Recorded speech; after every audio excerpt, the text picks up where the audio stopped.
Hello friends. आज की इस वीडियो में आज मैं कक्षा 12वीं वाले विद्यार्थियों को जीव विज्ञान सब्जेक्ट के 5 नंबर और 4 नंबर वाले प्रश्नों को बताने वाला हूं।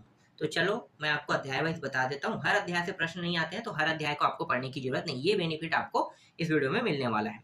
तो सबसे पहले हम लोग अध्याय 1 को देख लेते हैं, जीवों में जनन। जीवों में जनन से बहुत कम चांस है कि इस अध्याय से 5 नंबर के प्रश्न आपको देखने को मिले, लेकिन मैं आपको एक प्रश्न दे देता हूँ, सिर्फ एक प्रश्न। इसको आप पढ़ना चाहो तो पढ़ सकते हो, नहीं पढ़ना चाहो तो पढ़ने की जरूरत भी नहीं, क्योंकि आ सकता है तो यही प्रश्न बस आ सकता है। कायिक प्रवर्धन से आप क्या समझते हैं? कोई दो उपयुक्त उदाहरण दीजिए। कहे दो दो उपयुक्त उदाहरण कहते हैं, 2 नंबर के नहीं होंगे ना, 5 नंबर का होगा। इसमें चित्र को भी जोड़ देगा, संरचना, तो क्या होगा, 5 नंबर के बन जाएगा। तो यही एक प्रश्न जो है ये 5 नंबर के लायक है इस अध्याय से। इसके बाद अध्याय 2, पुष्पी पादपों में लैंगिक जनन। यहाँ से सिर्फ 3 प्रश्न है तो बहुत सारे, पर आने वाले प्रश्नों में सिर्फ 3 ही प्रश्न है। 3 प्रश्न, एक मिनट देख लेता हूँ ना, 3 ही प्रश्न है, 3-4 प्रश्न तो है। एक मिनट, कहाँ गया?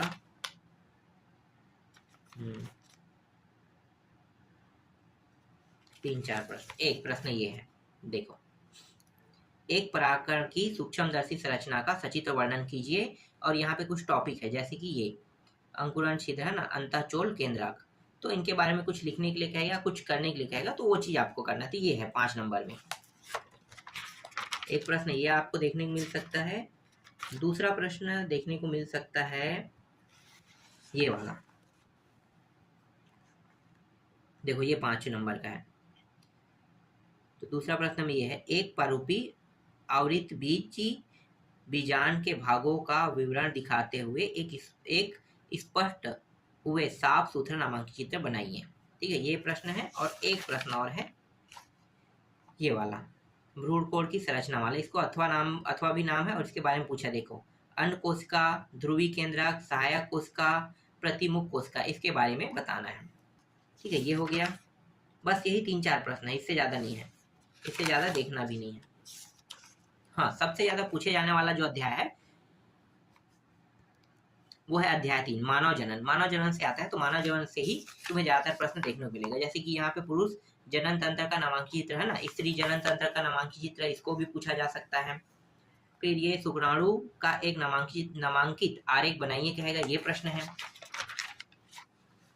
मानव के अंडाशय के अनुप्रस्थ काट नामांकित चित्र वाला है ना, तो ये प्रश्न है एक।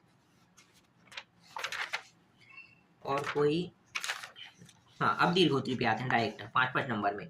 जैसे कि ये अंडवाहिनी, झलरी, अंडाशय है ना, तो इनके बारे में पूछा जाएगा। तो ये 5 नंबर का ये हो गया। ठीक है, 5 नंबर में ये सबसे ज्यादा मतलब पूछे जाने वाले प्रश्न बता रहा हूँ। ये पुरुष जनन तंत्र का नामांकित आरेख बनाकर वाला है। ठीक है, तो ये हो गया 5 नंबर में। फिर ये शुक्रजन नलिका वाला 5 नंबर में। इन प्रश्नों को पढ़ना ही पढ़ना है। शुक्राणु जनन क्या है ना, तो इस प्रश्नों को भी पढ़ना ही पढ़ना है। यह अध्याय एकदम इम्पोर्टेंट है। आवर्तक चक्र क्या है, इसको भी देखना है। यहाँ पे प्रसव क्या है, पार्ट्यूरिशियन हार्मोन क्या है। ठीक है, तो इसको भी पढ़ना ही पढ़ना है। और ये हमारे समाज में लड़कियों को जन्म देने, ये प्रश्न नहीं पूछा जाएगा, छोड़ दो इसको। 7 हो गया। और कोई है क्या? नहीं है, बस 7 ही प्रश्न है। ठीक है, उन 7 प्रश्नों को पढ़ना है। अब आते हैं अध्याय 4। अध्याय 4 में भी कम प्रश्न पूछा जाता है 5 नंबर में। तो जनन स्वास्थ्य, तो जनन स्वास्थ्य वाले टॉपिक को देख लेते हैं, कौन कौन सा प्रश्न पढ़ना है। इसमें आपको पढ़ना है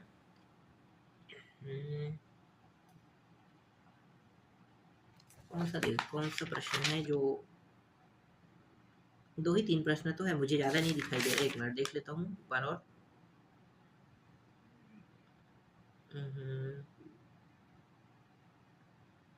नहीं है यहाँ पे, ये वाला देख लेना।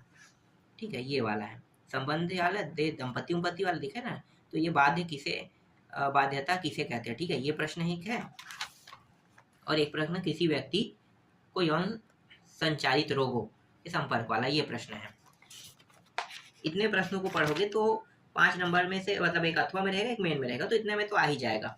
फिर इकाई 2 से देखते हैं। इकाई 2 अध्याय 5 है ना, तो अध्याय 5 से प्रश्न बनते हैं कि नहीं बनते हैं मैं बता देता हूँ। अध्याय 5 से तो बनते हैं, है अध्याय 5। देखो, ये प्रश्न है। दीर्घोत्तरी प्रश्न क्रमांक 1 को आपको पढ़ना है ना। ये नाम देख लेना, आपके पास जो परीक्षा वो परीक्षा सार होगा उसमें ये प्रश्न अलग जगह में हो सकता है। तो एक संकरण क्लास वाला है ना, ये प्रश्न हो गया। दूसरा है ये परीक्षार्थी संकलन करने वाला, टेस्ट क्लास वाला, ये दूसरा हो गया आपका।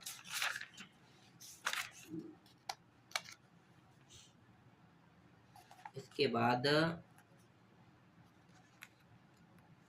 हाँ, ये है मानव में लिंग निर्धारण कैसे होता है, ठीक है, ये तीसरा हो गया। और ये जो 9वां प्रश्न है इसको पढ़ना है। यहाँ पे देखो अब खंड दिया है ना, तो ये पूरा देखना है तुम्हें। ये हो गया आपका एक का प्रश्न, और एक प्रश्न यहाँ पे है। ये भी अति महत्वपूर्ण अध्याय है, तो इस अध्याय में जो प्रश्न बता रहा हूँ उनको पढ़ के जाना ही जाना है। 5 नंबर में आएगा ही आएगा। 5 नंबर में ये वाला है। इसके अलावा संकरण के टॉपिक है उनको देखना है। मेरे पास तो नहीं था, तुम्हारे पास 9वें परीक्षा बोध होगा तो उसमें मिल जाएगा। संकरण क्या है, इसके प्रकारों की संक्षेप में व्याख्या कीजिए कहेगा, ठीक है। तो ये प्रश्न कम से कम तुम्हें देखना ही देखना है। फिर अध्याय 6 पे आते हैं। अध्याय 5 और अध्याय 6 से ही प्रश्न आते हैं, तो 6 से ज्यादा नहीं आएगा, ज्यादातर प्रश्न 5 से ही रहते हैं। तो वंशागति का आणविक आधार, जिसमें से डीएनए आरएनए में अंतर, ऐसे प्रश्न पूछे जाते हैं डीएनए आरएनए में। और ये है जीनेटिक कोड वाला, ठीक है, ये पूछा जाता है। 2 प्रश्न हो गया। दीर्घोत्तरी प्रश्न क्रमांक 1 डीएनए वाला, अनुवांशिक पदार्थ वाला, ठीक है, ये पढ़ के जाना है। और कोई है क्या पढ़ के जाने वाला प्रश्न?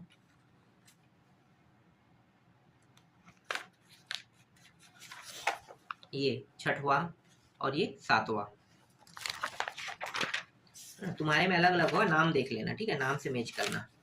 और कौन से, हाँ अब बता रहा हूँ, ये सारे इंपॉर्टेंट है। जैसे वाटसन वाला, क्रिक वाला, ठीक है, ये पूछा जाता है। डीएनए आरएनए संरचना इसके आधार पे बताइए क्या क्या ना। और ये ओपेरान क्या है ना, इसको पूछा जाता है। फिर ये डीएनए वाला, ठीक है, ये हो गया। तो इतने सारे प्रश्नों को पढ़ना ही पढ़ना है।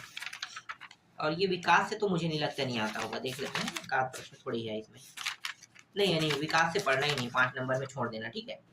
अब 3 नंबर 2 नंबर में है, तो 3 नंबर 2 नंबर में छोटे छोटे प्रश्नों को पढ़ना ही है। अब आते हैं अध्याय 8 पे। अध्याय 8 है मानव स्वास्थ्य तथा रोग। यहाँ से कौन कौन से प्रश्न पढ़ना है बता देता हूँ। यहाँ से तो ये भी अध्याय मुझे इतना इम्पोर्टेंट तो नहीं लग रहा है। इस अध्याय में है नहीं, इम्पोर्टेंट अध्याय है। देखो ये जो है 5 नंबर में आएगा, तो ये दीर्घोत्तरी प्रश्न क्रमांक 1 2 3, ठीक है, ये भी देखना है। अमीबा में क्या लिखा, मलेरिया है ना, तो ये सब पढ़ना है। 4 में पढ़ना है, 5, ठीक है, इसको पढ़ना है। 5 6 और 7 8 इसको भी पढ़ना है। 7 को नहीं पढ़ना है, छोड़ दो 7 को। 8 को देखना है, एल्कोहल वाला, ठीक है, ड्रग 8 हो गया। और ये 9वां, दोनों को पढ़ना है। और ये 11वां सीधा 11वां। और है क्या कोई? और हाँ, ये रहा एक प्रश्न यहाँ पे है, एड्स सर्वप्रथम कहाँ पाया गया था ना, तो ये वही प्रश्न है जिसे मैंने यहाँ पे लिख दिया था, ये यहाँ पे पहले से था, ठीक है। अब आते हैं अध्याय 9 में। अध्याय 9 से है क्या, खाद्य उत्पादन में वृद्धि की कार्यनीति। देखते हैं इस अध्याय से कोई प्रश्न है पढ़ने लायक।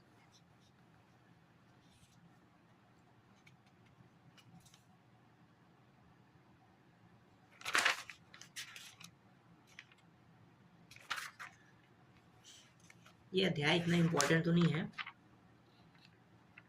छोड़ देते हैं। इस अध्याय से प्रश्न मुझे नहीं मिल रहा है, शायद ही होगा। एक आध प्रश्न है तो इसको देख लेना। मानव कल्याण में पशुपालन की भूमिका संक्षेप व्याख्या कीजिए। मत्स्य उससे बहुत सारे आते हैं ना, तो ये हो जाएगा। और कोई मत्स्यकी वाला हटा देते हैं, यहाँ से नहीं आता तो कोई मतलब नहीं है। कुटकुट का है थोड़ा सा, कुटकुट मतलब बतख पालन वाला। अब आगे देखो, ये है अध्याय 10 मानव कल्याण में सूक्ष्म जीव। सूक्ष्म जीव, इस अध्याय से भी प्रश्न आते हैं, और ज्यादा प्रश्न नहीं आएंगे, एक आध 2 प्रश्न, सबसे ज्यादा 8 से ही आएगा। ये वाला प्रश्न देख लेना, ठीक है, एक आध प्रश्न 5 नंबर में इस अध्याय से। और ये वाला प्रश्न 5 नंबर में ये भी है, ठीक है। और क्या यहाँ पे 2 प्रश्न तो हो गया। उसके बाद ये वाला प्रश्न, जीवाणु का लाभदायक गतिविधियों का वर्णन कीजिए, ठीक है, ये प्रश्न हो गया। और कुछ बस हो गया, बायोगैस वोयोगैस नहीं आता है। हाँ, फिर अब चर्चा नंबर बताता हूँ। 3 प्रश्न हो गए, 5 5 का, 5 के 15 के लिए 3 यूनिट से जो जो प्रश्न देखना था मैंने बता दिया ना। अब यूनिट 4 पे आते हैं, इकाई 4 पे। तो जैव प्रौद्योगिकी सिद्धांत व प्रक्रम, इसमें कौन कौन से पढ़ना है?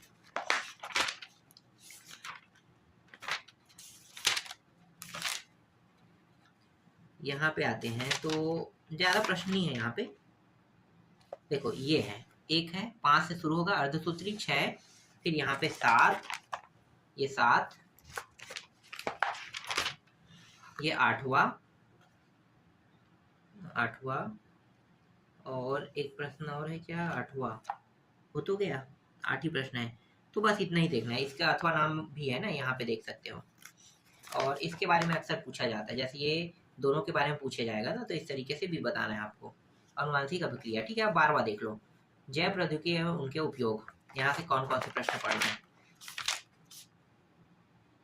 देखो ये हो गया आपका जीन क्लोनिंग वाला, ठीक है। और 8वां छोड़ दो, 9वां में सीधा आ जाओ। ये है परजीवी जीवाणु क्या है, ठीक है। ये प्रश्न देखना, इसको अथवा नाम से, दूसरे नाम से भी जाना जाता है, तो दूसरे नाम का भी उपयोग करेंगे, ठीक है। ये हो गया ये प्रश्न। और ये क्या, कोई 4 नंबर में है ना, 4 नंबर में, हाँ ये 4 नंबर में परजीवी वाला, ठीक है। दोष मुक्त कृषि वाला ये हो गया। फिर ये कार्बनिक खेती वाला, और ये सबसे ज्यादा पूछे जाने वाले 4 नंबर, वो तो कई बार 3 नंबर में भी आएगा, लेकिन ये जीन चिकित्सा क्या है ना, दूसरा को देखना है। 11 और 12 से ही प्रश्न ज्यादातर पूछेंगे, 13 से नहीं आएगा। और ये प्लाज्मीडियम की परिभाषा वाले लिखकर प्लाज्मीडियम के प्रकार लिखे, तीसरा। और क्लोन किसे कहते हैं ये तो बता दिया, उसको हर जगह से नहीं देखना है, ये 3 ही समझो। फिर ये 5वां पढ़ना है, 6वां पढ़ना है, 7वां को भी देखना है, और एक 8वां, ठीक है। ये सबसे इंपॉर्टेंट अध्याय है। और ये रहा, ठीक है, 2 ही अध्याय था इसमें, तो 4 नंबर के जो जो प्रश्न आ सकते थे वो मैंने बता दिया। तो 5 नंबर और 4 नंबर के जितने भी प्रश्न आपको देखना मतलब जितने भी संभावना है आने के, वो सारे प्रश्न मैंने बता दिए। इनको अच्छे से तैयार कर लेना, ठीक है। 3 नंबर और 2 नंबर अपने हिसाब से पढ़ लेना, उसको अगर मैं बताता हूँ तो थोड़ा सा ज़्यादा रहेगा। और मेरे पास पुराना परीक्षा बोध है, नया परीक्षा बोध में नया टॉपिक मिलेगा, तो उसको ढूंढने में ज़्यादा दिक्कत नहीं होता है, और चुनने में भी दिक्कत नहीं होता है। पुराना परीक्षा बोध में बहुत सारा दिक्कत होते रहता है, और नया मुझे मार्केट में मिल नहीं पाया, इसलिए तुम लोगों को थोड़ा सा एडजस्ट करना पड़ेगा।